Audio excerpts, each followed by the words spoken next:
Bruna Manhago, psicóloga, aqui para conversar um pouquinho sobre coisas da vida. E hoje a gente vai falar sobre a dor. A dor faz parte natural da vida. E é um desafio para nós, enquanto seres humanos, percebermos a nós mesmos, entrarmos em contato principalmente com as nossas dores, com a parte que é considerada como difícil.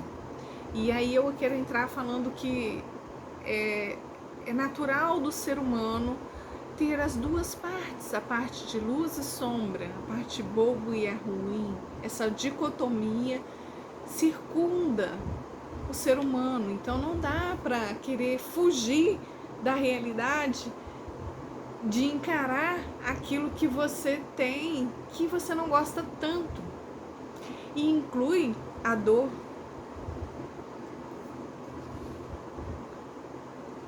Os medos, as ameaças, aquelas sensações externas, por exemplo, de rejeição, de abandono, de exclusão, de desconfiança, de críticas, outras reações internas como preocupação com a identidade, as suas emoções, memórias do passado, de eventos que foram traumáticos, também solidão e outros sentimentos que não são tão agradáveis. A dor da perda, por exemplo.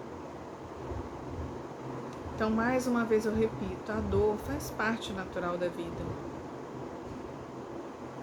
Mas isso não quer dizer que você é inadequado, que você está deixando de ser pessoa, ao contrário. O que eu quero chamar a atenção que é isso é ser pessoa.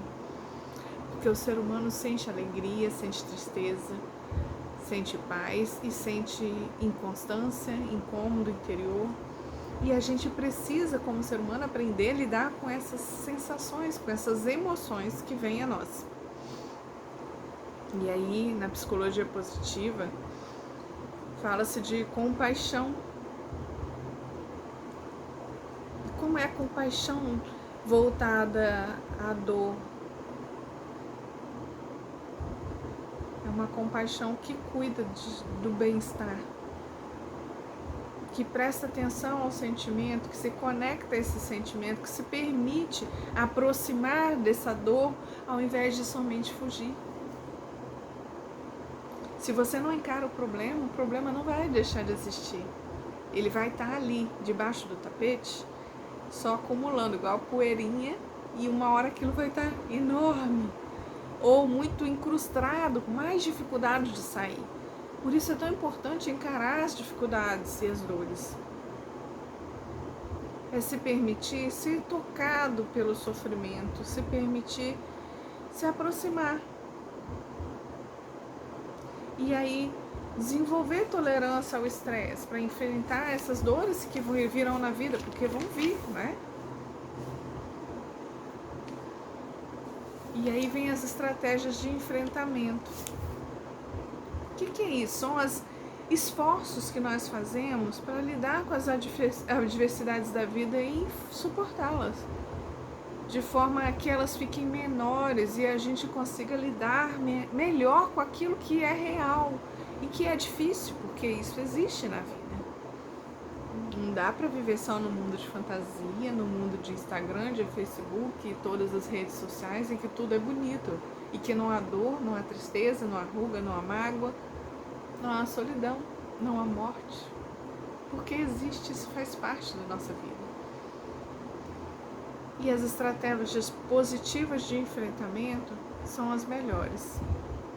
As negativas podem ser você delegar a alguém uma função que você não gosta, reclamar, ruminar, se isolar, se distrair com outra coisa, ficar deprimido, ficar desamparado, se posicionar como uma mula que empaca e contra haver uma solução, contra um se mover.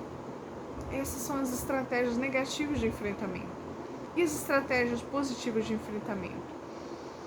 É você aceitar a situação, olhar para ela, se aproximar, tentar se adaptar da melhor maneira possível, buscar apoio emocional com um profissional, por exemplo, Usar outras estratégias, por exemplo, a religião, o humor, a reformulação positiva, usar a autoconfiança e a autocompaixão para te ajudarem nesses momentos difíceis. Mas então a melhor maneira nunca é fugir do problema, e sim se aproximar dele, encarar, aceitar, reafirmar e reescrever aquela história dolorida de uma maneira menos dolorida dentro de si e prosseguir com novas estratégias, apesar de ter havido uma dor, porque a dor existe sim, a vida é real, mas a gente precisa prosseguir. Qual a melhor maneira de prosseguir apesar desta dor? É a pergunta que a gente deve fazer. E quando você está numa situação dessa, que não consegue lidar com isso sozinho, busque ajuda profissional. Se precisar, conta comigo. Até o próximo vídeo.